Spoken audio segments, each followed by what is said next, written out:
With the chapter being called Jura, you already know this was finna be a banger. So after Boruto absolutely mutilated the leftovers of Matsuri, Jura is able to finally find his prey. So as Mitsuki and Araya plan what they're gonna do next, we see that ridiculous cut start appearing out of a claw ground, before it's none other than Jura himself. And since Mitsuki don't have anybody telling him what to do, he is stressing. And he don't got Sarada to carry him this time either, so if Jura wasn't such an upstanding gent, he could put bro right back in the test tube he came out of. But instead, he fully spawns in looking as nonchalant as possible before looking at Sarada. And I 1,000,000% thought he was coming to snatch her up when I saw the leaks. I had already sent my prayers. But instead, he goes flying up, just basking at the view, just like he was a few chapters ago when Himawari put them hands to him. But he's also completely ignoring Ryu's Thornbolt, which is ironic because when bro was literally fighting for his life, Jura saw this man reach for him with pure desperation, only getting 2 fingers through, but was still like,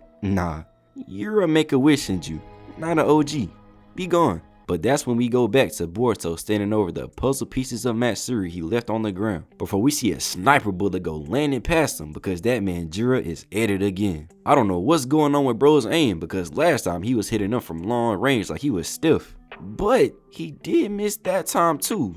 So, what are you planning, Shibai? But even with that, Boruto still as calm as ever, barely even fazed by the secondary antagonist pulling up for the fade. Me personally, I would have been foaming out the mouth looking like Isagi ready to get my get back after getting packed up last time. All because of him, he had Boruto in jail fighting for his life like Tory Lanez. And so that's when Jura decides to dip to just go handle it in person. As Konohamaru gets Matsuri's Stormbulb and being a real nigga, goes right to think about saving his girl. Even though honestly, outside of the bad feats, Matsuri was low-key better, but that's none of my business. But this also makes me realize I have no real idea how the Thornbulbs really work for real, because common sense would tell you the Thornbulb should only work for the specific person who got turned into a Shinju, right? Like Matsuri's will only work for Moegi's, etc, etc. So I'm curious as to why Sarada awakening her Mangekyo was Koji's #1 priority and not getting Hidari's to bring back Sasuke. All I can think of is they about to get jumped crazy or something, because we saw Boruto in just 3 Tomo Sarada was able to handle Hidari, and honestly by the way Bug was talking to Ida,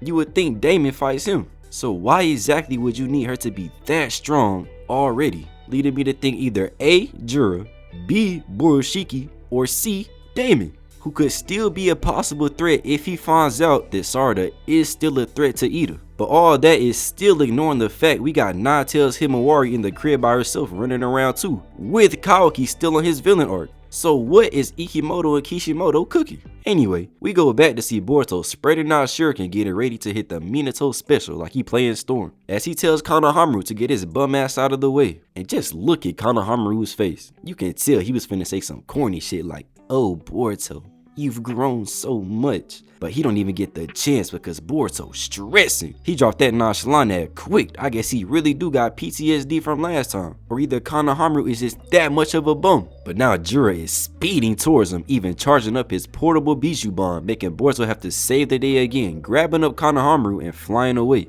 As the Beiju bomb obliterates the map, leaving Boruto up here looking down at the damage, holding on to this grown ass man by the collar before just yeeting him down. Got bro looking up like, Boruto, how could you? Till he just lands like he's some kind of superhero thinking he tough, before he has the realization that he is indeed not tough. And so he goes running away, not wanting no smoke. Even Jura's looking at bro skedaddling away with pure disgust. And honestly, maybe it's just me, but looking at bro, I swear he finna have a British accent or something. I can just see it. But while he's daydreaming, Boruto uses this chance to FTG behind him, except we see Jura realize, but he just don't got the reaction time. As Boruto lowers that Rasengan and blows this creature's back out with so much velocity, he even messing up the speed lines, as he sends him flying down. Except instead of pulling the Obito, bro just looks up like, I know this boy did not just touch me, before starting up another Beiju bomb, blasting it off with no hesitation, giving Boruto no choice but to FTG away, leaving Jura here as confused and ugly as ever, with Boruto landing under him already gripping his sword, making Jura look back at it and somehow turn around blocking Boruto, and if you zoom in,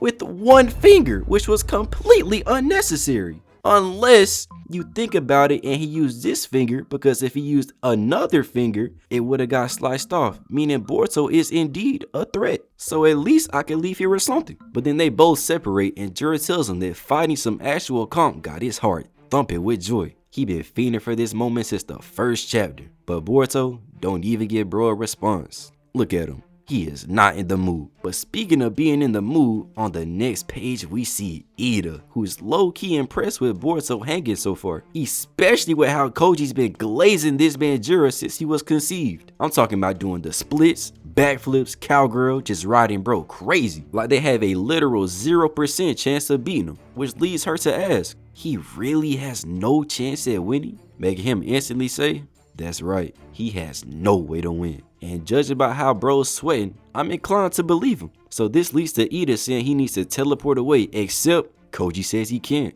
even if he wanted to, because it'd be hard for him to detect his objects needed to FTG while also fighting somebody as strong as Jura. But even if he somehow could escape, that means he'd leave Jura alone with Konohamaru, Mitsuki, Araya, and Sarada. And personally, I wouldn't be leaving my girl with another man or beast, whatever he identifies as. But that's also overshadowed by the fact that he'd also get the thorn bulbs, meaning all that work and Yodo getting clapped would have just been for Sarada's power up, which is still probably worth it, I'm not gonna lie, but that's bad for morale. So Koji knows that Boruto has to stay until everyone escapes, but the only thing wrong with that plan is it means he's done for. As he go back to Jura cutting right to the chase, telling Boruto that he's here to send him to his granddad, all because he seems to know a little too much about the Shinju. As he proceeds to put two and two together, inquiring if it's because the accomplice who's been helping him. But Boruto turned the nonchalant badge back on and just sitting here mogging bro, making Jura realize that they are not about to have a conversation. So now Boruto's looking pissed before he starts thinking that Jura should have taken at least some damage from the Rasengan. Except Jura looks just completely unfazed, like it was a gust of wind that grazed his back, making Boruto feel like he has no choice but to bring out the Uzuhiko. And from my point of view,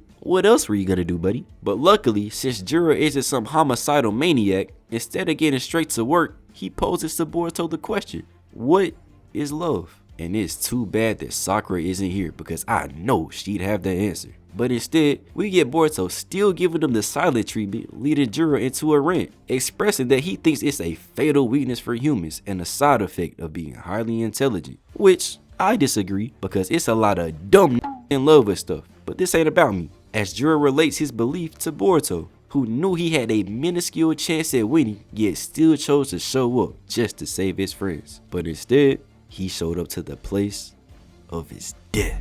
And I'm not one to lie, that, my good sir, was a bar. But then we see Woodstock start sprawling from the ground all around Boruto, making him go jumping into the air, just for more to come out up there, making him ready up and go slicing through it. All while Jura down here just flexing the eyelashes, looking like a TikTok thought, and watching Boruto fight for his life running away. But as we all know, since he's not able to stand still on the ground, he can't charge the Uzuhiko. Except luckily, it don't even matter for real, because more pops out the ground, cooking Boruto and sending his sword flying into the sand as he goes falling too, then getting violated with the wood, putting him in about the same position his dad was in with Jigen. And George is standing there, beaming at bro, hands in his pockets too, just chilling, before he starts walking them down. Except he stops as he looks down at the sword that was passed down from the former strongest Uchiha of all time and master of Boruto, making him tell him if he does anything to it, he will face a fate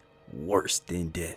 Just showing off the top tier rage baiting IQ, setting up for the 200 IQ play. Which is cool and all, but little bro, you are not in the position to be making threats right now. You making checks Momoshiki gotta cash. But hearing that, Jura still picks it up and further reiterates how love will make him suffer, before then proposing a deal. Tell him where his accomplice is, and the sword can stay intact, as his strong ass up here bending it like it's just a toy. But even then, bro's little trade is just like, you're literally here to kill me anyway, bro. You not breaking the sword still puts me in a lose-lose situation. And since great minds think alike, this is exactly what he tells him. before Boruto finally decides it's time to give Jura a response about love, agreeing that it may be a flaw and a weakness as he sees that wind start charging up before Boruto busts out the wood with the Uzuhiko in hand. That's what I'm talking about, man. He really is his father's son, giving me flashbacks to when Naruto was charging his Sage mode when Pain had him in a headlock,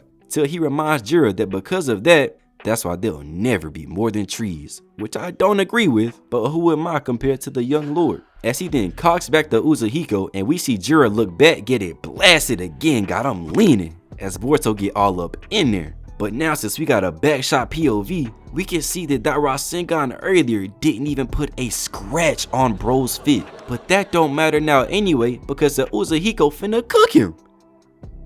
Right? As Boruto charges it and blasts Jura away, got him suffocating in his own drip. As we see him go flying, looking like he getting took by the Holy Ghost, before he goes landing on the ground, looking up to see his world spinning like he done had one too many drinks. As for the first time, we see a moment of weakness from the leader of this Senju, giving Boruto the confidence to give him a lecture as he even sheaths his sword. This man did not listen to Koji, because then we see Jura analyzing the power before putting his hand on his chest and just dispelling the Uzuhiko like it was nothing. The same attack that uses the literal planet's chakra and spin just instantly negated, leaving Boruto in disbelief. As Jura then tells us that it works like his Beiju bomb, therefore he's able to nullify it. And I'ma be honest, the aura is impeccable right now, Jura. It's not a Shiki level, but this panel is for sure tough. And your presence has indeed been felt. And so now Boruto might be one step closer to the end